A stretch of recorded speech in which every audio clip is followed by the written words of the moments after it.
February 75, playback TBA, take one again.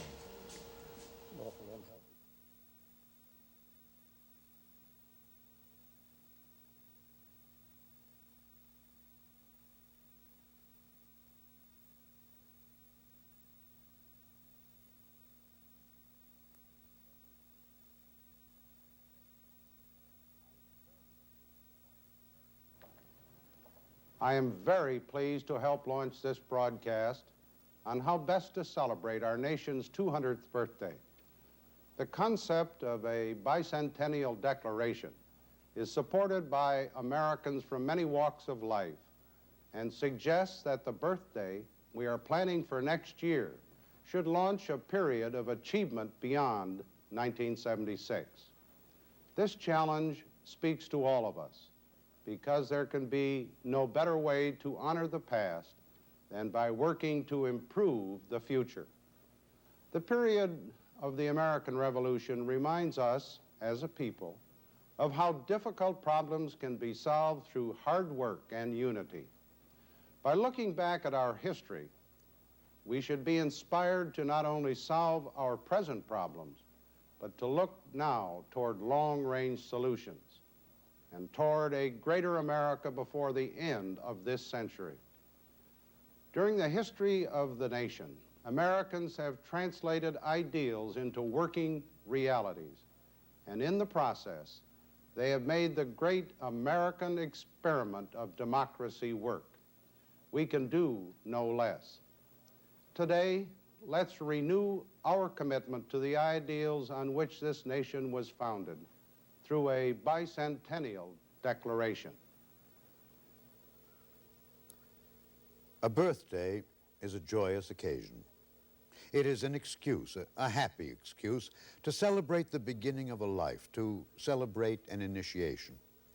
As children, we anticipated the coming of a birthday as we anticipated the coming of Christmas.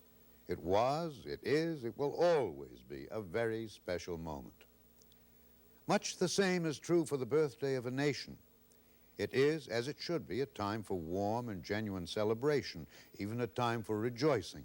But a nation's birthday, our nation's birthday, holds for us all messages and meanings which should move us to reflection and to action. Then the question becomes, in the face of our 200th year as a country, what are we to think? What are we to plan? What are we to do beyond the birthday? It will be an ongoing celebration of a positive change for us. So it won't be a bag full of tricks. It'll be a pocket full of miracles.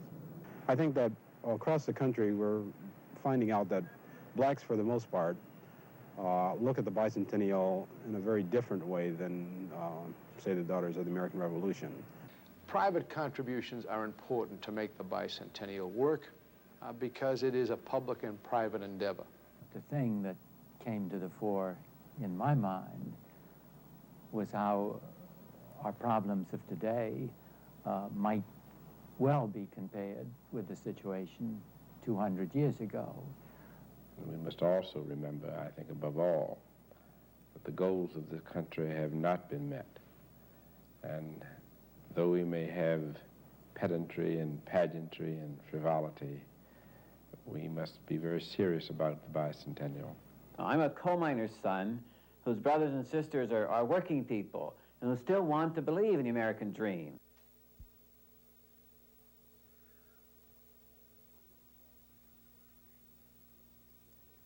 My name is Alexander Scorby, and I'm pleased to be with you as part of this extraordinary program. Our aim is simple and yet at the same time complex. We will, in any number of ways, examine the meaning of our nation's bicentennial. We will not wave flags, we will not sing songs. Instead, we will begin what we hope will become a long and probing search through the body and soul of America. Even more, we will show a number of working projects and working ideas, things already alive and moving, accomplishments illustrative of what can be done. With me are three distinguished television executives who are hosts for this broadcast.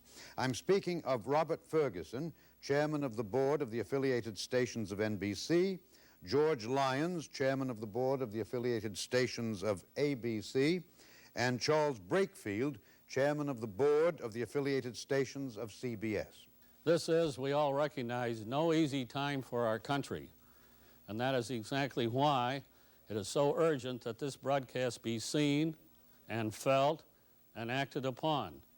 It is with great gratitude and enthusiasm that we join into the spirit of a bicentennial that matters. We are proud to associate ourselves with the idea of a significant and thoughtful approach to our 200th birthday. Those of us in television in a position of management and responsibility must ask the question, what must we do to start improving the quality of our national life? It is our hope in co-sponsoring this broadcast that the point be driven home. No one can afford to be complacent about an event as large as the bicentennial. No one can run the risk of ignoring the challenges which are staring us in the face. I'm standing in front of a document which expresses the thrust of what this program and the bicentennial is all about. We refer to it as a bicentennial declaration, and it carries the signatures of 40 Americans, citizens who come from all walks of life. Some are famous, some are not. But they each deeply believe in the words written here. It's a way of viewing our bicentennial with sobriety, yet the message is as exciting as the most spirited of parades. Let me read from the opening section. This great country of ours stands at a crucial turning point in its history. We face new and serious problems and uncertainty as to the future. Well, 200 years ago, our founding fathers stood at a similar crossroads. Beset then by grave doubts, they ultimately resolved to stake everything on a handful of ideas and ideals. They forged those ideas and ideals into founding principles and then fought to uphold them. The American Revolution brought forth a new system of government based on freedom, justice, and individual rights. Today, we are called upon to maintain and improve that system and to fulfill those principles in a world growing increasingly interdependent. We're called upon to resolve our problems in many areas, such as the economy, education, the environment, equal opportunity, freedom of choice. We, the undersigned, believe, and we feel confident we reflect the sense of the American people, that we have reached the point in our history when a second American Revolution is called for. A revolution not of violence, but of fulfillment, of fresh purposes, and of new directions. We believe that the bicentennial of our founding offers just such an opportunity. To realize this potential, we believe the bicentennial must be based on 4 fundamentals. What are these 4 fundamentals? The first is concerned with inspiration. The document goes on to say, let us be inspired by our origins and by the challenges we face. If we are not today an inspired people, we need to be reminded that we once were and must be again. There is high inspiration to be found in the great ideals that created our country. The phrases that have been worn smooth by use have fresh and urgent meaning for us today. Government by consent of the governed. The blessings of liberty. All men are created equal. A nation of laws. The bicentennial can and must become a time to celebrate those ideals and to celebrate them in the profound sense of renewal and rededication. But what form should this inspiration take? Here is Dr. Jonas Salk, a signer of the Declaration. The enormous problems of poverty and of disease, I put these in the category of reducing the negative, of which there's a great deal.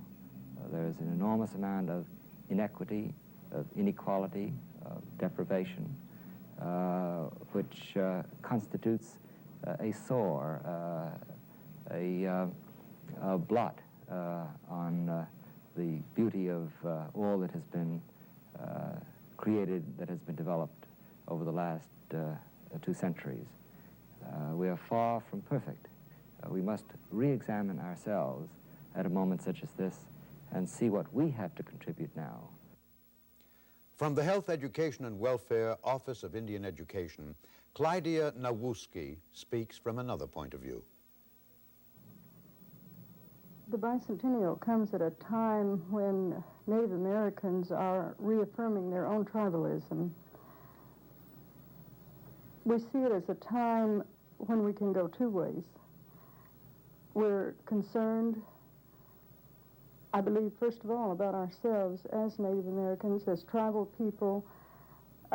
Secondly, as interactors with the rest of the country and the world.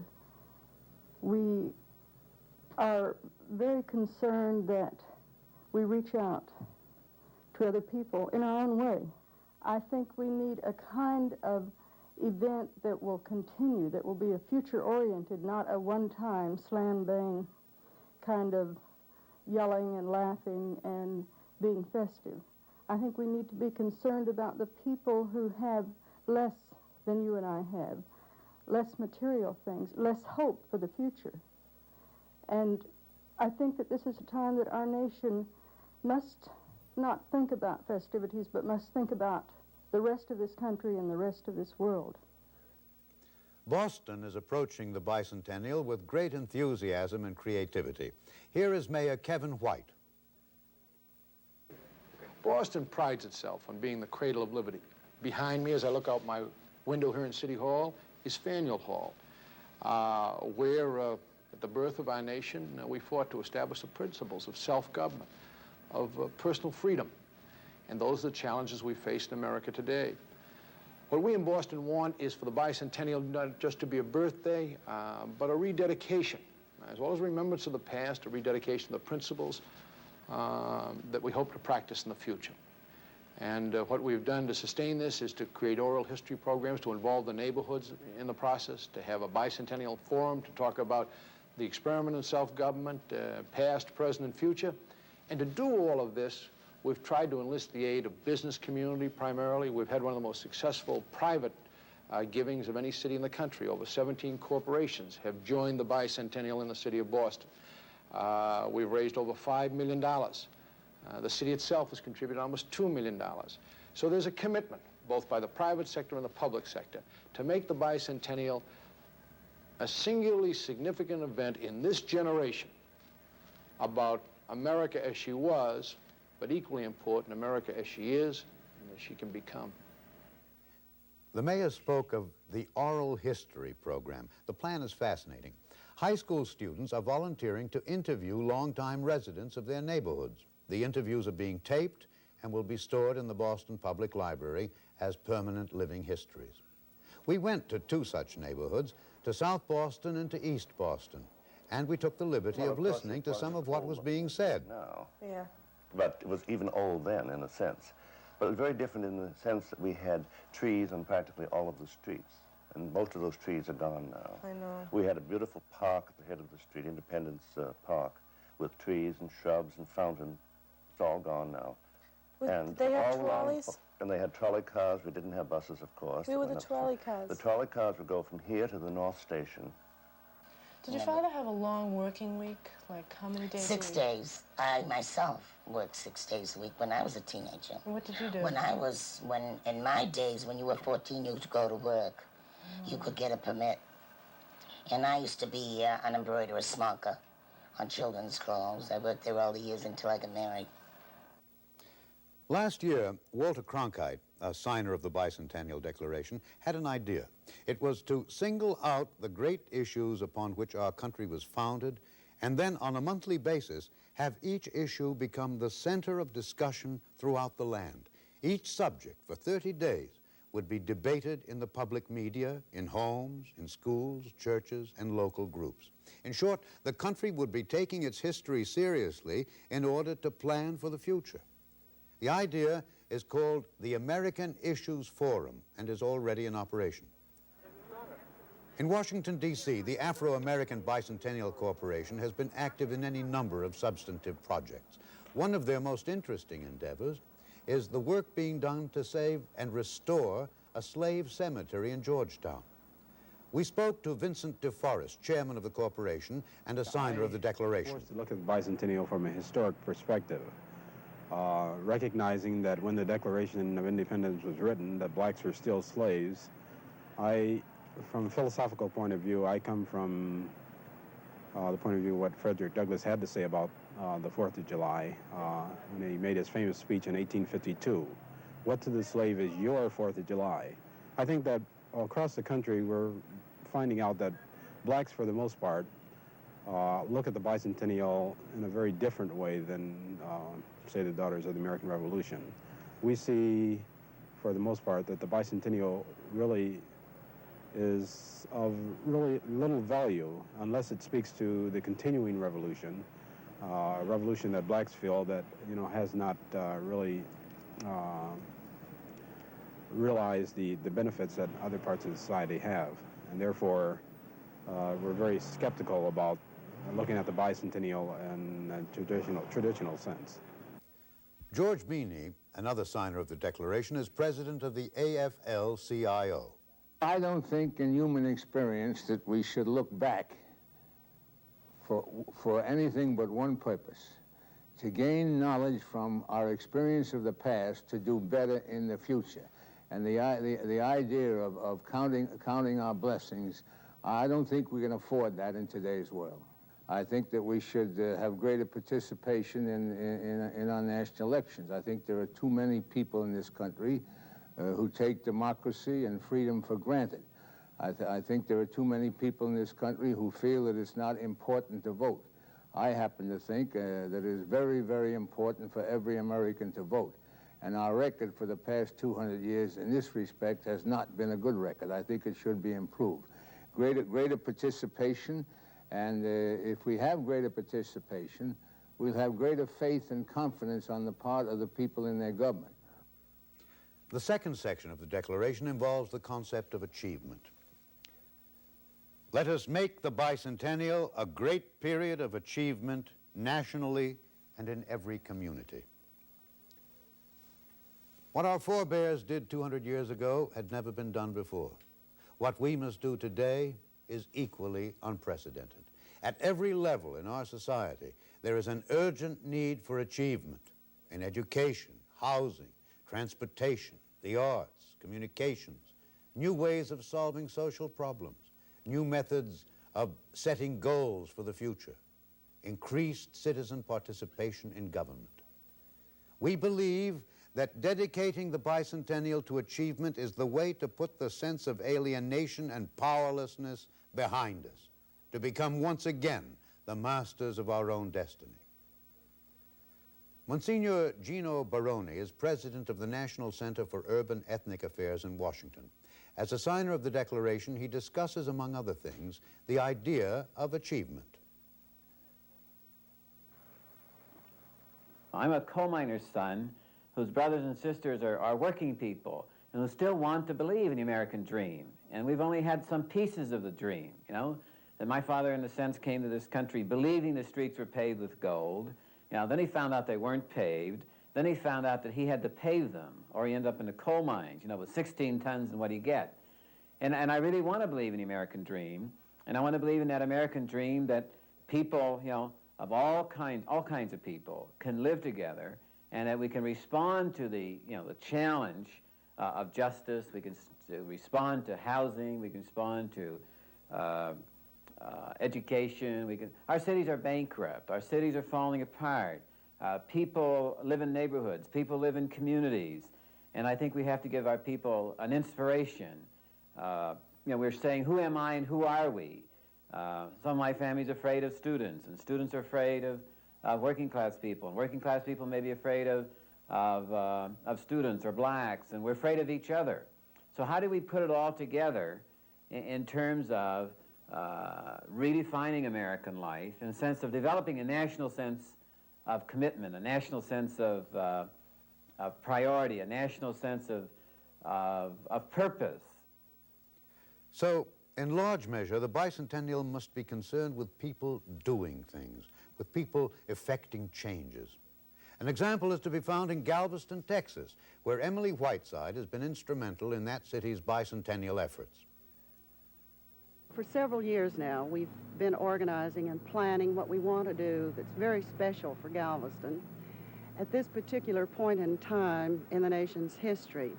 And of course, as you see, we're surrounded by magnificent 19th century buildings, most of which are in very bad repair, 100-year-old reminders of the important role that this city played in helping to build the nation westward during the 19th century. We have also developed an economic interest in using the buildings for needed housing and for business investments. In short, it's a recycling of the 19th century buildings to bring them back into the mainstream. And of course, our environment is all the better for it. We view the bicentennial as an unparalleled opportunity and commitment on our part to do really what we want to do and what we should be doing anyway. And if all our hopes and ambitious plans for Galveston Island come true, and I'm sure they will, we then will observe the nation's 200th anniversary in a way that will be very special for us and to the state of Texas and to the nation. In short, the bicentennial to us is not a self-detonating 4th of July affair in 1976. It's not going to be a bag of tricks. It's going to be more a pocket full of miracles. Here is Senator Edward Brooke of the Commonwealth of Massachusetts. We must be reminded that there was active participation by citizens in the beginning of our country, and that our birth, the birth of our nation, was a struggle involving people, involving change. And people worked individually and collectively for change in our society. And even today we face great problems and we are in a great struggle. And so we should remember that the bicentennial is a time when, again, we must pull together, we must work together, and we must make personal sacrifices which were made at the beginning of our history, at the beginning of our nation. Willard Wirtz, former Secretary of Labor, presently serves as president of the Citizens Involvement Network. There's a real possibility that we can develop at the local community level new forms of citizen involvement in the affairs of their own community. This has been happening all over the country in perhaps 1,000, 1,500 communities. But every place it starts, they start as though they were doing it for the first time. So we want very much to establish a clearinghouse for the exchange of that information through the Bicentennial Administration and Citizen Involvement Network. And then we also want to identify some 20 communities around the country as different as they can possibly be, to encourage and support them in their development of new citizen involvement forums and programs covering not just particular problems, but the setting of priorities for a particular community. And then we'll take those 20, exchange the experience, and find out through the Citizen Involvement Network what works and what doesn't when people try to take a larger part in their own affairs. We went to speak with Mrs. Lady Bird Johnson at her office in the LBJ Library. Mrs. Johnson is a signer of the Declaration and one of the moving forces behind a bicentennial of real achievement. Here in Austin, Texas, one of my two favorite capital cities, we, a committee of citizens, are planting trees and shrubbery for a long span of bloom along a hike and bike trail about 5 miles on both sides of the river that runs right through the city of Austin. It's called Town Lake. It's fun to work on. It's fun to walk on. A lot of people use it and use the river for canoeing, and it would be nice in time to come to think, yes, that's something we added to Austin at the time of the bicentennial. So I think everybody would want to look at their own hometown with fresh seeing eyes and just think, have we loved it here? What can we do to make this a better community? And of course, that indeed, since your own community is a part of the United States of America, is a gift to the nation. The Declaration's third section is concerned with the concept of a bicentennial era. Let us commit ourselves to a bicentennial era, to at least the same time span required for the founding of our nation. The first American Revolution neither started nor ended on the 4th of July, 1776. 13 difficult years elapsed between the signing of the Declaration of Independence and the creation of an enduring system of government based on the Constitution. Many of the problems of today are different from those of 200 years ago, but they are at least as grave. Therefore, the Second American Revolution will require at least a comparable period of time to grow strong and firm roots. We endorse the concept of the bicentennial era from 1976 to 1989 as a realistic period for tough-minded planning and accomplishment. David Meeker at the Department of Housing and Urban Development discusses a project entitled Horizons on Display. We're trying now to find 200 examples in place and operating where communities largely of their own volition, with some assistance from the federal and state governments and substantial assistance from the private sector, have begun to solve or have solved significant community problems. And by portraying that during the bicentennial year, give our people a sense of achievement, of accomplishment, a sense of where we could go during the third century. In Iowa, a program called Iowa 2000 was initiated by a joint resolution of the state legislature and Governor Robert Ray. Over 50,000 Iowans have already participated in this grassroots movement, which formally and informally is asking the far-reaching question, what do we want Iowa to be like in the year 2000? And in Wisconsin, the first multi-ethnic outdoor museum will open its doors in 1976. It is called Old World Wisconsin, and its structures will celebrate the rich ethnic background of the state. The museum will be a striking reminder of the fact that this country, since its inception, has represented the hope of the poor and the oppressed. One of the people most instrumental in organizing the private support of a meaningful and lasting bicentennial is John D. Rockefeller III. Last year, Mr. Rockefeller, a signer of the Declaration, wrote a book called The Second American Revolution, in which he reflected upon the social changes taking place in this country. The thing that came to the fore in my mind was how our problems of today might well be compared with the situation 200 years ago. Our great and wonderful country is in trouble today. There's no question about it.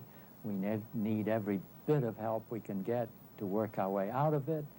And I increasingly became convinced that the bicentennial could be a major factor in helping to work us out of this trouble, provided it was thought of as something more than a birthday party, thought of something profound and significant and going back to the fundamentals that were put forward by our forebears 200 years ago. Now, the main question, as I came to realize it, was the time factor. As I found from my writing effort, the Declaration was in 1776, 13 years before our country actually started functioning, 13 years before the Constitution became a reality. So it took that length of time back there to do the job, to finish the war and to build the country.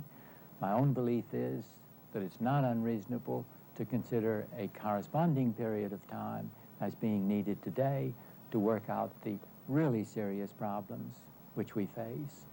So we, those of us that have been working on the bicentennial in the private sector, are strongly urging that it be thought of as an era, a bicentennial era of 13 years rather than a one-year celebration, as so many people think of it today.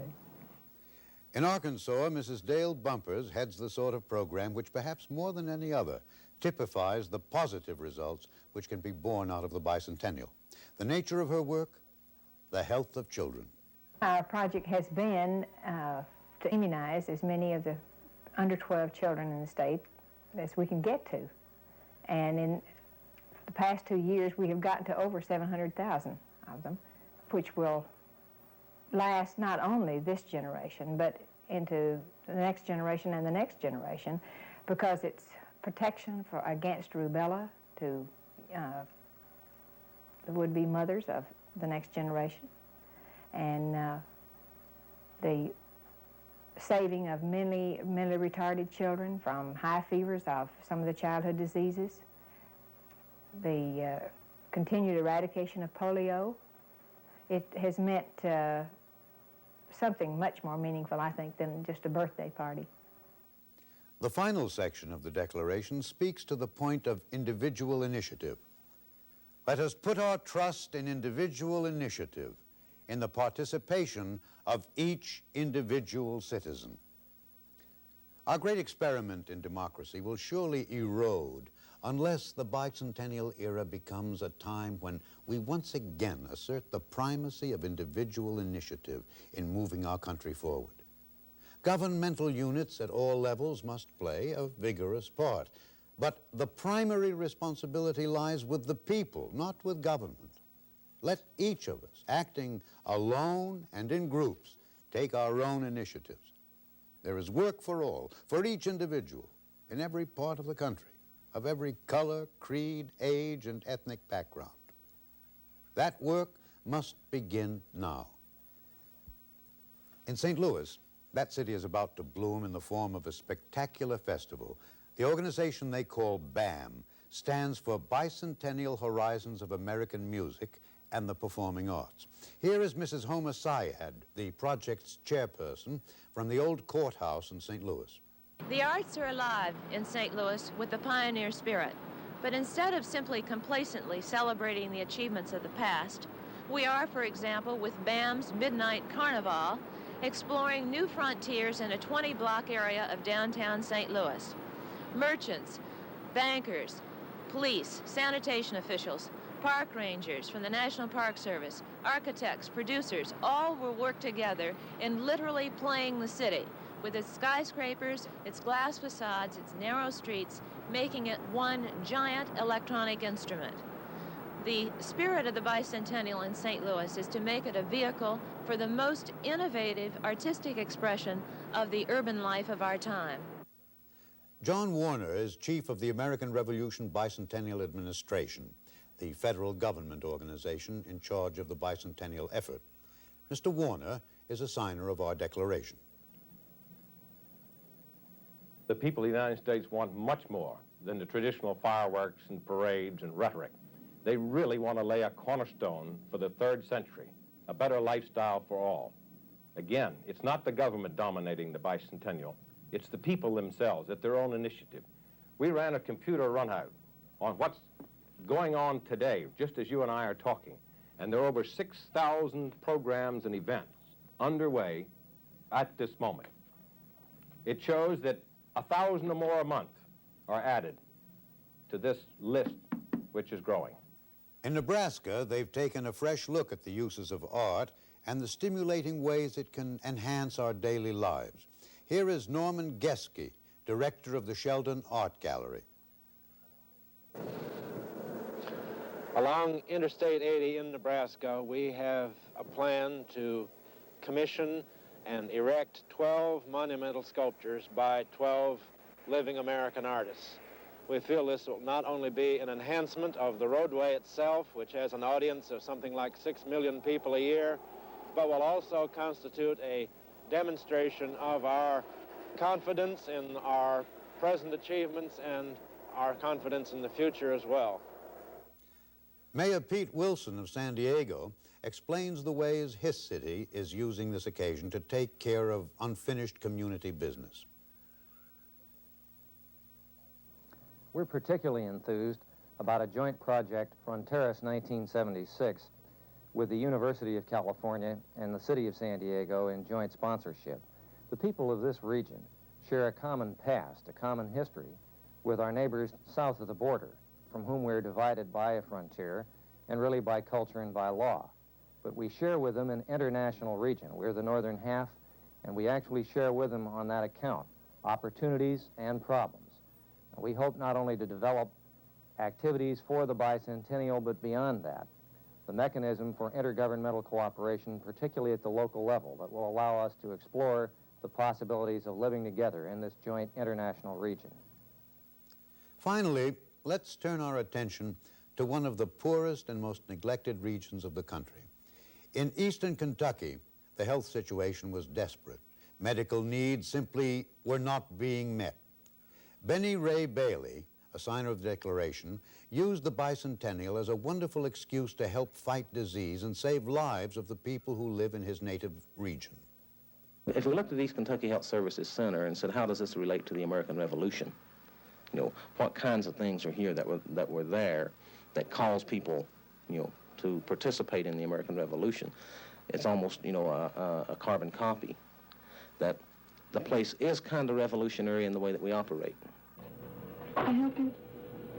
Is this where you registered to see the doctor? Here in Appalachia, the people could not pay for establishing a clinic, so we had to go outside the area, to the private sector of America. And the approach we took is that East Kentucky Health Services Center is a group of young guys with some damn good ideas that have been refined by some of the best brains in this country. And says you got to combine the resources of the community with the resources of the professionals, and you got to reach out to people with programs that work toward their participation in the system. Okay. 44, 62, 30.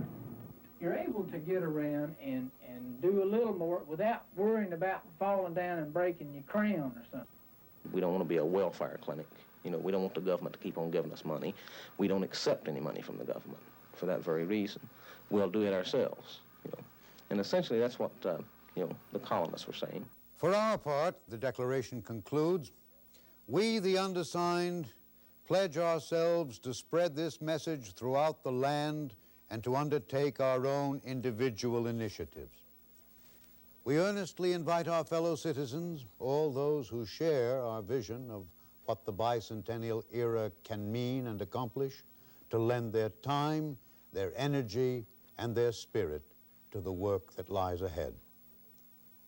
We thank you for having gone with us beyond the birthday.